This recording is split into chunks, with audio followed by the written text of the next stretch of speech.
From the chariots of ancient combat to today's most sophisticated armored cars, wheeled vehicles give mobility to warfare. Faster, lighter, and more maneuverable than tanks, the latest wheeled armored vehicles can engage nearly anything on the modern battlefield, then race at high speed to their next encounter.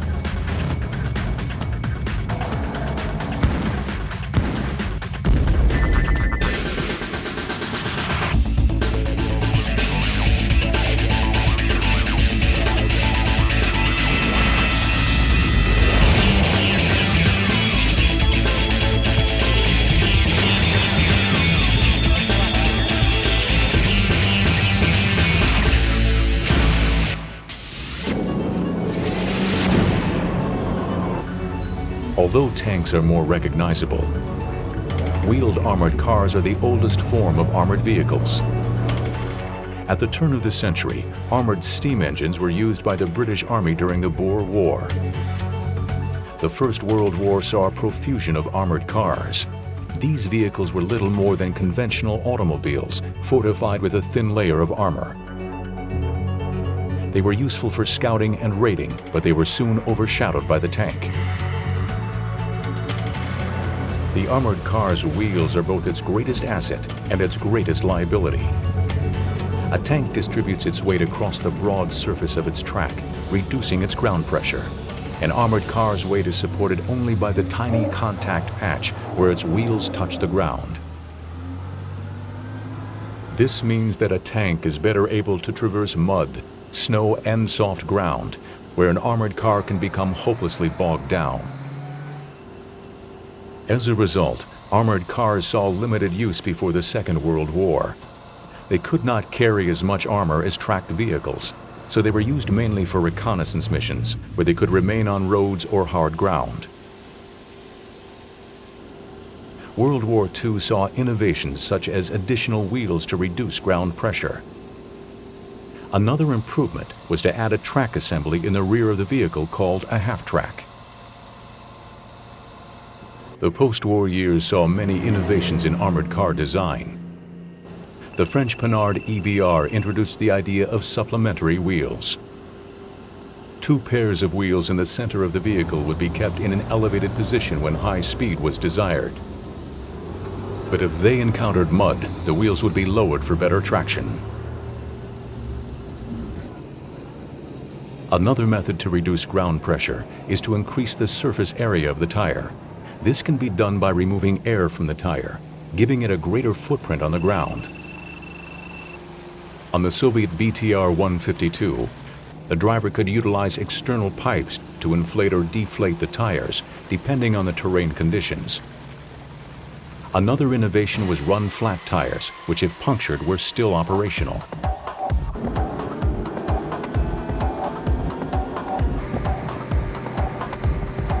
Today's wheeled armored vehicles still have weight limitations and are therefore unable to be as heavily armored as tanks. Nonetheless, their usage has flourished, mostly due to their economy and functionality. Armored cars are widely used in two roles. They are the successors to ancient cavalry, using their speed and mobility to scout ahead of heavy tank forces and to screen the unprotected flanks of large mobile formations.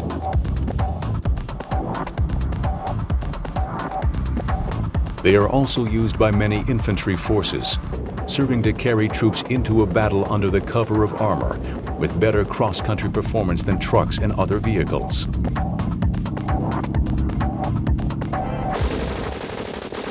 The United States has always been one of the largest producers of wheeled armored vehicles. One of the most successful manufacturers is Cadillac Gauge, whose Commando series has seen combat throughout the world. The V-150 Commando was used extensively by the Royal Saudi National Guard during the First Gulf War. One instance in which the V-150 was indispensable was during the Battle of Khafji, where the Saudis, initially outnumbered and overrun by Iraqi forces, helped to recapture the town street by street.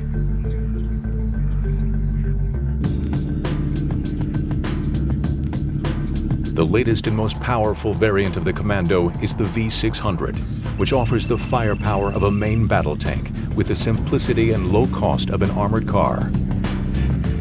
Advances in automotive technology give vehicles like these excellent cross-country performance, as well as much higher road speeds than tracked vehicles.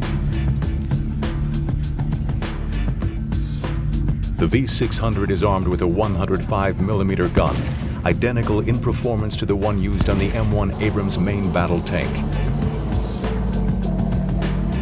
The V600 Commando has far more sophisticated fire controls than previous armored cars, which allows it to fire while on the move.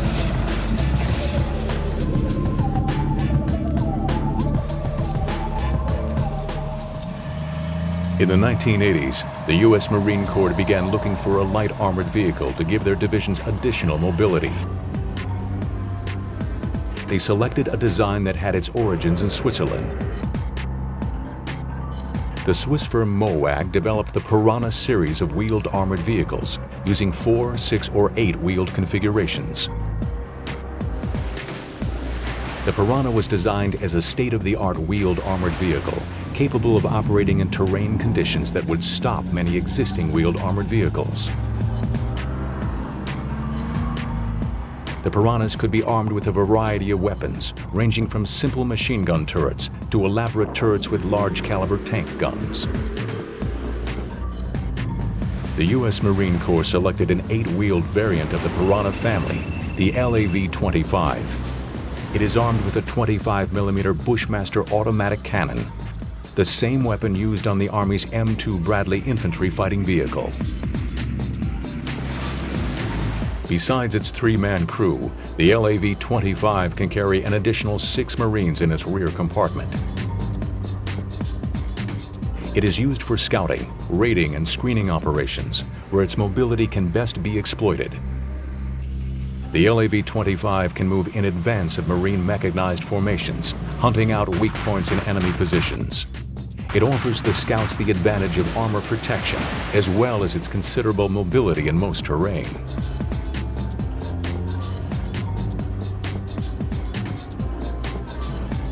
The LAV-25 has a number of specialized variants. The LAV-AT is a tank hunter fitted with a Hammerhead tow missile launcher for engaging hostile tanks. To provide fire support for the Marine units, there is a special mortar version armed with an 81mm mortar in the rear compartment.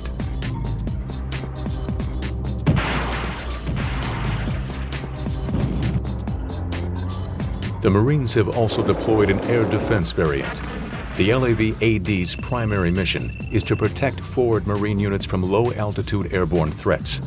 A secondary mission is to provide ground defense against light armored mechanized forces. The Blazer turret includes an infrared targeting sight, a laser rangefinder, and the option of employing either Stinger missiles or the rapid-fire GAU-12 25mm Gatling gun.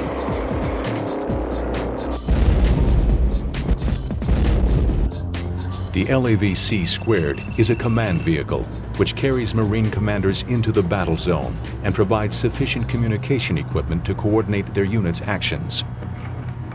The LAV units also have their own recovery vehicles to help repair damaged vehicles.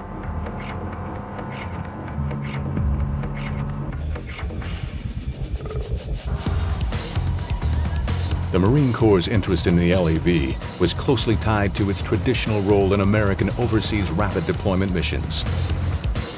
These tasks require a special accent on mobility.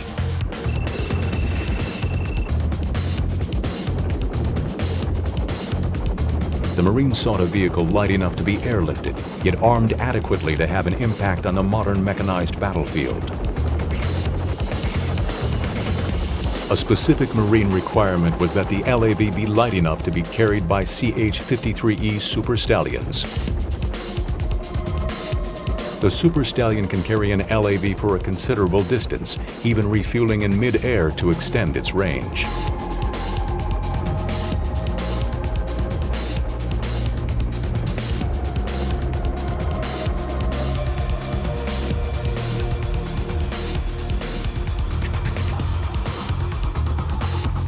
The LAV also proved well suited for airdrop missions.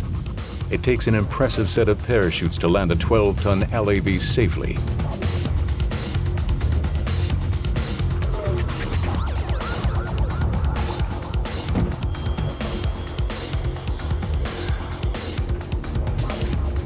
Another approach to rapid insertion of armored vehicles in a landing zone is LAPS, for Low Altitude Parachute Extraction System.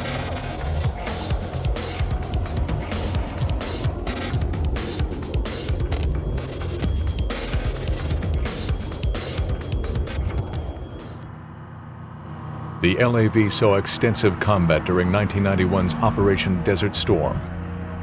The conditions in Saudi Arabia, with its hard desert soil, proved advantageous to the LAV's wheeled configuration. LAVs were used in many engagements, from the first encounters with the Iraqi forces in Khafji to the final assault on Kuwait City.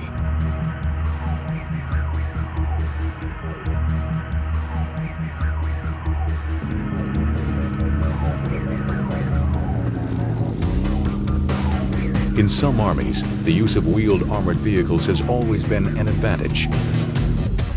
A clear example has been the South African Defense Force. For decades, South Africa was involved in conflicts where their forces had to travel great distances with little logistical support. The Rodel infantry fighting vehicle was especially useful during these engagements. Used primarily as a troop carrier, the Rodel's wheeled configuration was perfect for prolonged journeys over dense terrain. Early South African armored cars saw extensive use in the North African desert campaigns of World War II. In the 1960s, South Africa began production of the Eland armored car, based on the French Panhard AML. These proved to be extremely successful. In a number of skirmishes with Angolan forces, Elands were able to knock out more powerful Soviet-manufactured T-55 tanks by exploiting the speed and mobility of the smaller armored car.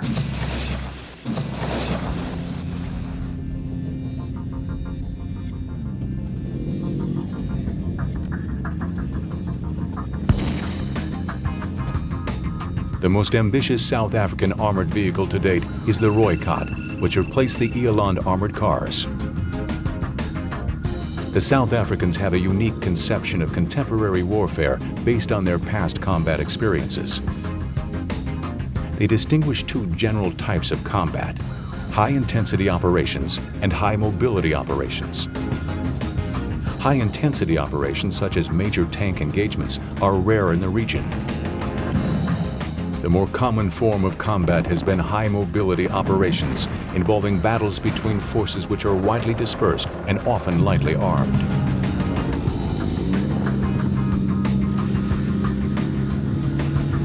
The Rooikot's armament is a stabilized 76mm gun. This is lighter than the guns found on many armored cars. But the South Africans have found that such weapons are more than adequate for the types of enemy vehicles they typically engage. Wars in Africa usually involve formations of light armored vehicles. Heavy tank formations are uncommon. Mines, however, are a constant danger. South African armored vehicles like the Rooikot incorporate special features such as V-shaped armored hulls to help reduce their vulnerability to landmines. They can continue to operate even after one or more wheels have been destroyed. The G6 Rhino is the largest of the South African wheeled armored vehicles. The G6 is one of the few large-caliber artillery vehicles to use a wheeled configuration instead of tracks. It is designed to work in concert with the various types of wheeled vehicles used by the South African forces.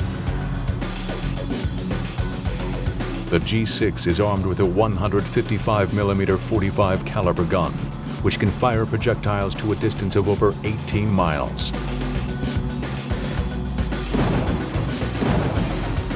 The Rhino's 6 crewmen sit in a fully protected armored turret, from which they can fire up to 3 rounds a minute. With room for 45 complete rounds on board and a combat weight of over 50 tons, the Rhino's self-propelled howitzer is one of the heaviest wheeled armored vehicles in existence and a clear example of South Africa's unique approach to armored vehicle design.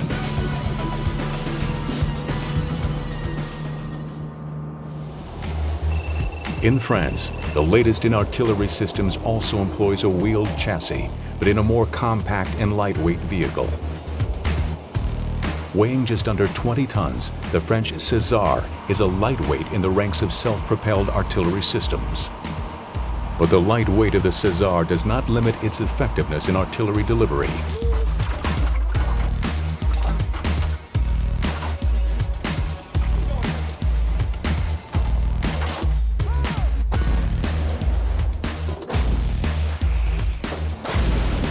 Its 155mm 52 caliber gun allows it to strike targets well over 21 miles away.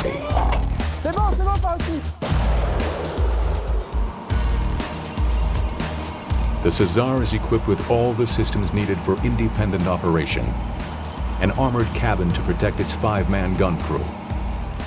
An onboard ammunition supply of 18 rounds. And instrumentation for navigation, aiming, and command and control. Its lightweight and compact design make it ideal for rapid deployment forces. It is easily transportable by a C-130.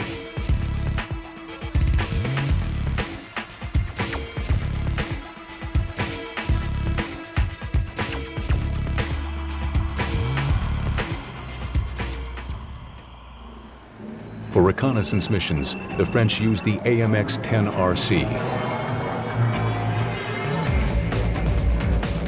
This heavily armed vehicle carries a powerful 105mm gun and a 7.62mm machine gun. With its state-of-the-art navigational and battle management systems, the AMX-10RC is a cut above most other light armored vehicles.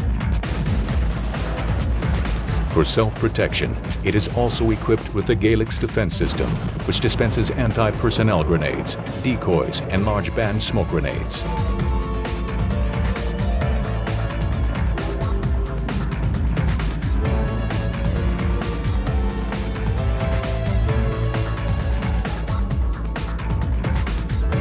The AMX-10RC entered service with the French Army in 1980 and has been used extensively in combat, including the First Gulf War and Bosnia.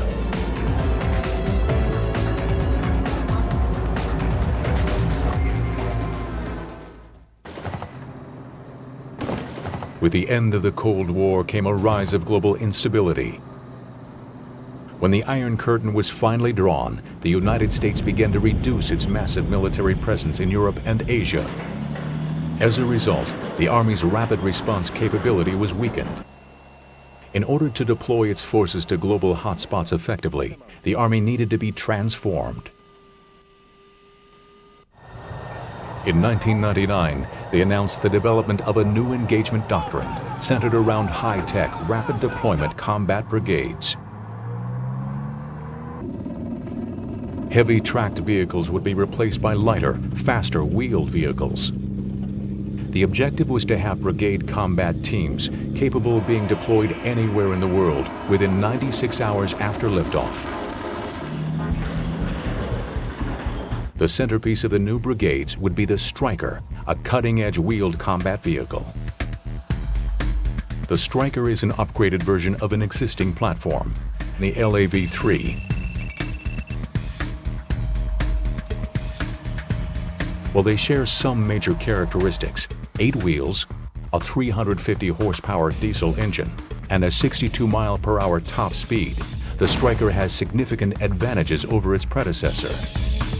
Taking advantage of new information technologies, the Stryker is outfitted with a battle management system which links it up with other similarly equipped vehicles, creating a digital battlefield communication system. Accurate positioning information is made available through a GPS receiver. Data is seamlessly and automatically transmitted to all levels of command, ensuring that Stryker brigades have real-time battlefield intelligence. To protect their crews, all Strykers have advanced steel and ceramic armor, which can withstand a heavy pounding. Whether from 50 caliber machine gun fire, airburst fragments, or armor-piercing rounds. Strykers also boast some innovative technologies, such as run-flat tires that can be inflated or deflated from within the vehicle to adapt to surfaces from deep mud to paved roads.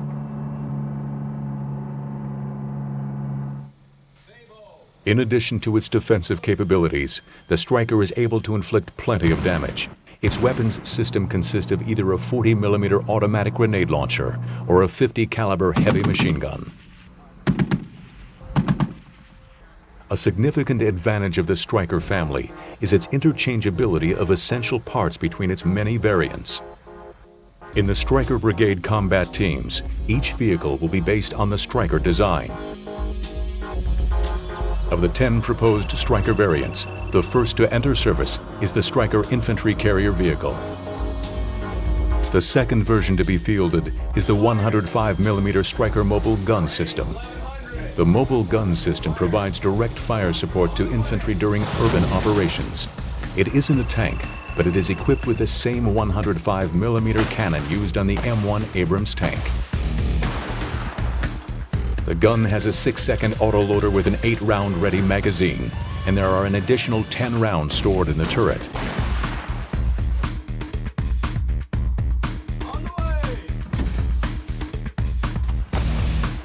All Strykers are designed to be deployed by the C-130 transport. With giant rubber tires instead of noisy tracks, Strykers are fast and quiet. They draw on the brigade's reconnaissance drones, eavesdropping equipment, and the Army's most advanced communications gear to outflank an enemy rather than overpower it. The Army is betting much of its future on the success of this 19-ton wheeled combat vehicle. In 2003, the Stryker made its combat debut in Operation Iraqi Freedom with the Army's first deployment of Stryker Brigade combat teams. The Stryker's advantages are plain to see. Its ability to carry a 9-man infantry squad, the interchangeability of its parts, its firepower, advanced communications, and its ability to be rapidly deployed anywhere in the world. For years to come, these characteristics will help ensure the Stryker's dominance in the war on wheels.